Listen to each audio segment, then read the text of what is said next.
발전 예제 12번입니다. 두 이차함수 y는 fx와 y는 gx의 그래프가 그림과 같을 때 다음 부등식의 해를 구하십시오 라는 문제가 되겠습니다.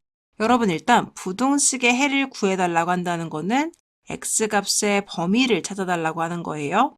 근데 1번 문제에서 fx가 gx보다 작을 때라고 나왔어요. 여러분 보통 함수는 y는 fx, y는 gx라고 쓰기 때문에 이 1번 문제를 조금 더 풀어서 표현한다면 이 fx라는 친구의 y값이 있을 거예요. 그리고 이 gx라는 친구의 y값이 있을 텐데 그게 gx의 y값이 언제 fx의 y값보다 커져? 그때의 x값의 범위는 어떻게 돼? 이렇게 물어본 게 지금 1번 문제에서 물어본 게 되는 겁니다. 그럼 여러분 그래프를 한번 보시면요. 이 fx랑 gx가 지금 둘 다 검정색으로 나와서 명확하게 구분이 안 되는데 이 fx란 친구는 지금 이 아래로 볼록인 친구인 거고요. gx라는 친구는요, 이 위로 볼록인 친구예요. 색깔을 좀 구분해서 이렇게 표현을 해보도록 할게요. 자, 이 그래프를 봤을 때 이 gx라는 그래프의 y값이 fx라는 그래프의 y값보다 커지는 부분은 어디인지 감이 오시나요? 더 커지는 부분은 여기 부분이 될 거예요. 지금 이때 y값들을 보시면 이 빨간 그래프의 y값들이 확연히 파란 그래프의 y값보다 위쪽에 있다는 사실을 여러분들이 아실 수가 있을 거예요. 자, 이 그래프 부분을 조금 옆으로 가지고 와서 상세하게 설명을 해보도록 할게요. 왜 그런지. 자, 그럼 보시면 지금 빨간 색깔 그래프가 이렇게 있어요. 그리고 그때 파란 색깔 그래프가 지금 이렇게 있는 상황입니다. 그렇죠? 그리고 지금 여기서 그래프가 만나고 있어요. 그때 x값이요. 이 앞에는 지금 마이너스 1이라고 합니다. 그리고요. 요때 x값은요. 2라고 해요. 그럼 현재 이런 상황인데요. 그때 우리 x값이 동일할 때 gx와 fx의 y값들은 어떤 차이를 갖고 있는지 볼게요. 일단 이 빨간 그래프가 지금 현재 gx고요. 파란 그래프가 fx입니다. 그러면 우리 동일한 x값을 가지고 볼 텐데 예를 들어서 요 좌표를 보도록 합시다. 지금 이때를 x1이라고 한다면 x1일 때 fx의 값은요, y값이 여기에 있어요. 그리고 gx의 y값은 이 위쪽에 있어요. 같은 x값을 가질 때 gx가 훨씬 더 큰 y값을 갖는다는 것을 이 그래프 전역에서 아실 수가 있습니다. 어떤 값을 잡더라도 이쪽의 x값을 잡더라도 fx의 y값보다 gx의 y값이 크다는 걸 알 수가 있죠. 이 뒤쪽을 잡는다고 하더라도요. 여기서의 y값이 이 밑에 fx에서의 y값보다 훨씬 더 크다라는 걸 아실 수가 있습니다. 따라서 즉 x값의 범위가 마이너스 1부터 2까지의 범위에서는요. 항상 gx의 y값이 압승이에요. 훨씬 더 크다라는 거예요. 따라서 문제에서 물어본 gx의 y값이 fx의 y값보다 언제 커? 그때 x값의 범위는 어디야? 라고 한다면 우리는 마이너스 1부터 2까지야 라고 이야기를 할 수가 있습니다. 여러분 여기서 등호는 왜 빠졌어요? 이 등호라는 것은 마이너스 1과 같을 수 있냐고 물어본 건데 이 현재 지금 이 마이너스 1이라는 점은요. 이 gx와 fx의 y값이 동일해지는 값이에요. 따라서 여기서 x는 마이너스 1이 되면은 gx랑 fx의 값은 같은 거지 절대 gx가 크다고 볼 수가 없어요. 마찬가지로 x는 2에서도요. 현재 동일한 y값을 갖습니다. 그쵸? 그래서 이때도 gx랑 fx가 같아지는 거지 gx가 절대 크다고 할 수가 없어요. 그래서 x값은 마이너스 1과 이 사이의 범위에서만 gx의 y값이 더 크다라고 얘기할 수가 있는 겁니다. 그럼 문제가 바뀌어서요. fx의 y값이 언제 gx의 y값보다 크거나 같아? 이렇게 물어봤다면 우리는 문제를 어떻게 풀어야 할까요? 그럼 살짝 지워주고 자, 여러분 이번 같은 경우에는요. fx의 y값이 훨씬 더 커야 돼요. 그러면 여기 부분 그리고 여기 부분 gx 같은 경우는요. 이쪽 부분에 해당할 때 이 fx의 y값이 gx의 y값보다 훨씬 더 크다라고 이야기를 할 수가 있겠습니다. 이것도 한번 그림을 다시 그려서 상세하게 살펴보도록 할게요. 현재 fx가 이렇게 그려지고요. 이쪽에도 이렇게 그려졌습니다. 그리고 gx는 이렇게, 그리고 이쪽에는 이렇게 그려져 있는 상황입니다. 그렇죠? 그때 우리 x값들을 좀 보도록 할 텐데요. 먼저 교점을 살펴보시면 둘이 만난 점은 여전히 마이너스 1입니다. 그리고 만난 점은 아까 동일하게 여기는요 2라는 좌표입니다. 자, 그럼 이렇게 됐다고 했을 때요. 우리 동일한 x값에 대해서 fx와 gx가 어떻게 y값이 달라지는지 보도록 할게요. 예를 들어 여기 있는 점을 잡는다고 하신다면 여기를 우리가 뭐 x1이라고 한다면요. 그때 fx의 y값은 한참 위쪽에 있는데 gx의 y값은 아래쪽에 있죠. 이쪽도 마찬가지예요. 뭐 여기에 좌표를 임의로 잡는다고 하시면 자, 동일한 x값일 때 fx의 y값은 위쪽에 있는데 gx의 y값은 아래쪽에 있어요. 따라서 현재 선생님이 지금 이 그림에 표시한 이 부분, 파란 색깔 그래프가 두꺼워진 부분, 빨간 색깔 그래프가 두꺼워진 부분에 대해서는 항상 어떻게 된다? fx의 y값이요. 이 gx의 y값보다 커질 수밖에 없어요. 그리고 심지어 선생님이 지금 문제에서 등호를 넣었기 때문에 등호를 넣었다는 거는 fx랑 gx의 y값이 같아지는 것까지도 포함을 하겠다는 거예요. 그럼 요번에는 요 교점의 좌표가 바로 fx와 gx가 같아질 때일 텐데요. 여기도 마찬가지죠. 이게 바로 fx와 gx가 같아질 때일 텐데 요번에는 요 교점의 x 좌표들까지 들어간다는 거겠죠. 따라서 범위가요. x값이 마이너스 1보다 어떨 때예요? 작을 때예요. 근데 등호도 들어가서 마이너스 1과 같아도 상관이 없다라는 거고요. 이 반대쪽은요. x값이 2보다 클 때예요. 근데 교점도 들어가는 거니까 이번에는 등호도 들어갈 수가 있다는 거겠죠. 따라서 이때는 x값의 범위가 마이너스 1보다 작거나 같던지 x값이 2보다 크거나 같다라는 것을 아실 수가 있겠습니다. 되셨나요? 그래서 뭐 특징을 보자면 이 문제에서도 지금 현재 여기에 등호가 포함되어 있지 않는 그냥 부등호였다면은 이쪽에서도 답에도 등호가 포함되지 않는 부등호가 되겠고요. 이 문제에서 등호가 포함되어 있었더라면 답에서도 등호가 포함되어 있는 내용들을 보실 수가 있을 겁니다. 되셨나요? 두 번째 부분도요. 판서 한번 지우고 다시 설명해 드리도록 할게요. 두 번째는요. fx랑 gx가 곱해서 0보다 커질 때의 x값의 범위를 구해줘 라는 문제가 되겠습니다. 곱해서 양수가 되려면 플러스 플러스 양수끼리 곱하던지 마이너스 마이너스 음수끼리 곱해주면 되겠죠. 그럼 두 가지로 나눠서 한번 문제를 풀어볼 텐데요. 첫 번째는 fx가 0보다 크고 gx도 0보다 클 때이고요. 두 번째는 fx가 0보다 작고 gx가 0보다 작을 때입니다. 자, 그러면 보시면요. fx 그래프 먼저 보도록 할게요. fx 그래프가 0보다 커지는 부분은 어딘가요? 즉 fx 그래프의 y값이 0보다 큰 거를 물어본 거기 때문에 여러분 이 x축이라는 게 y값이 0인 거고 x축보다 위쪽이 y값이 0보다 큰 거, x축보다 아래쪽이 y값이 0보다 작은 거라는 거 선생님이 매번 반복해서 잘 기억하고 계시죠? 그러면 fx의 y값이 0보다 큰 부분은 이 오른쪽에는 여기, 그리고 왼쪽에서는 이렇게가 되겠습니다.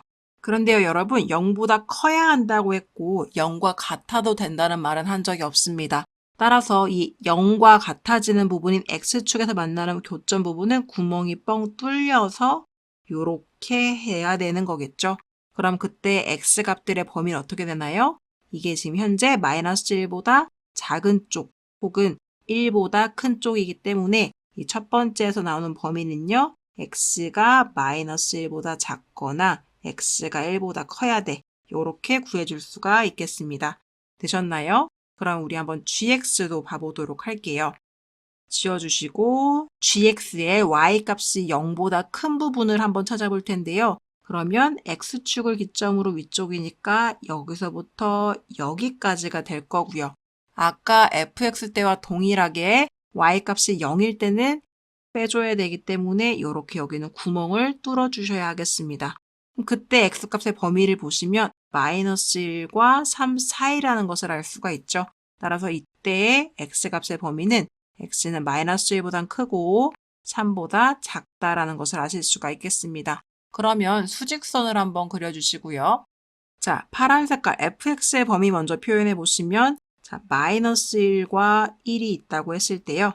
우리 이 바깥쪽으로 수직선의 부등식의 범위를 표현을 해주시고 그 다음에 빨간 색깔로 다시 마이너스 1부터 3까지 와주는 범위를 한번 표현을 해보도록 하겠습니다. 그럼 이렇게 되는 거겠죠? 그럼 겹쳐지는 부분은 여러분 여기가 될 테니까요. 따라서 이쪽 범위에서 나온 해는요. 1보다 크고 3보다 작다가 되겠습니다. 네, 되셨나요? 자, 이제 끝난 게 아니고 두 번째 범위로 다시 내려가서 문제를 풀어보도록 해야 되겠죠. 그래프는 한번 지워주도록 하고요. 자, 다시 한번 들어가 보면요. fx가 이번에는 음수일 때라고 했어요. 즉, fx의 y값이 0보다 작아질 때라고 했기 때문에 우리는 x축을 기점으로 0보다 작아지는 이쪽 부분이 되겠구나라는 걸 알 수가 있겠고요. 아까와 동일하게 우리 0이 되는 값은 포함하지 않아야 하기 때문에 x축과 만난 부분에서는 구멍을 뻥 뚫어 주셔야 하겠습니다. 그때 x값의 범위는 어떻게 되나요? 마이너스 1과 1 사이인 거죠. 따라서 이때는 x값이 마이너스 1과 1 사이에서야 라고 이렇게 구해주시면 되겠고요. 이번에는 gx 그래프 한번 보도록 할게요. gx의 그래프도요, 마찬가지로 0보다 작아져야 합니다. 그러면 여러분, x축을 기점으로 해서 아래쪽이니까 이쪽 부분. 자, 그러면 여러분, x축을 기점으로 해서 아래쪽이니까 이쪽 부분과 이쪽 부분이 되겠죠. 마찬가지로요, 우리 x축과 만난 부분에서는 구멍을 이렇게 뚫어 주셔야 하겠고요. 이 오른쪽과 왼쪽 부분으로 가쪽이 해당 사항이 있을 테니까요. x값이 마이너스 1보다 작을 때와 x값이 3보다 클 때라고 이렇게 표현할 수가 있겠습니다. 마찬가지로 수직선상에 표현을 해야 하니까요. 수직선을 하나 그려주시고 자, 첫 번째 범위 먼저 표현해 보도록 할게요. 마이너스 1과 1 사이라고 했습니다. 그래서 마이너스 1과 1 사이에 해당되는 범위를 체크를 해주시고요. 그 다음에 마이너스 1과 3의 바깥쪽이라고 했습니다. 마이너스 1보다 작은 부분과 우리 3보다 큰 부분에 체크를 해서 이렇게 그려주면요. 여러분 현재 겹쳐지는 부분이 있나요? 없나요? 겹쳐지는 부분이 없죠. 그래서 우리는 여기서는 해가 없다라고 이야기를 해야 하겠습니다. 그럼 최종적으로 답에다가는요. 범위를 이렇게 나눠서 풀었을 때는 합해진 걸 답으로 써줘야 하니까 해가 없다라는 건 합해줄 게 없는 거라서 최종 답에다가는 위의 범위에서 나온 1과 3 사이다라는 값만 써주시면 되겠습니다.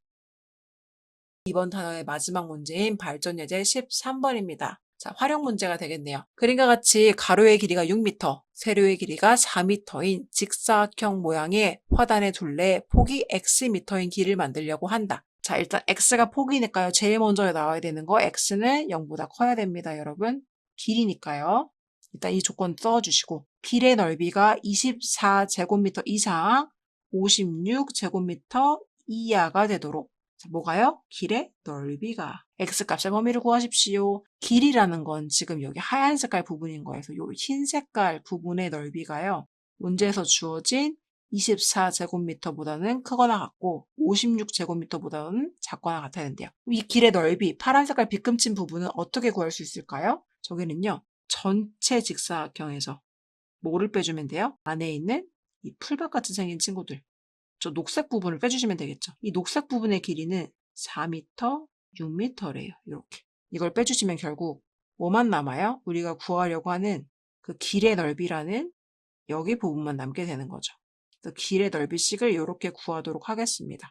자, 그러면 이 전체 가로의 길이를 알아야 될 텐데 그게 이제 이 길이가 되겠죠? 그럼 6에다가요.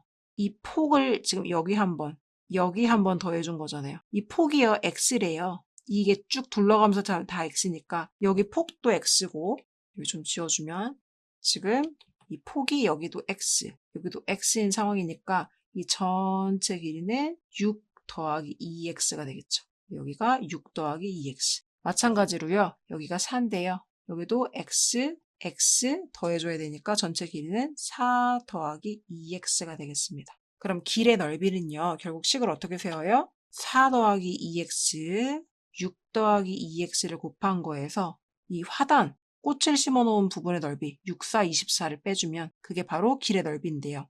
이 길의 넓이가 24제곱미터 이상 56제곱미터 이하가 되어야 한다. 이렇게 식을 세워주는 거죠. 맞아요? 그러면 이거 전개해 보도록 할게요. 일단 24 놔주시고 6, 4, 24. 그 다음에 여기는요 8x, 여기는요 12x, 여기는요 4x 제곱 마이너스 24, 56. 자, 일단 24가 없어지고요. 2차항부터 써주시면 4x 제곱, 1차항은 20x. 상수항이 없네요. 24, 56.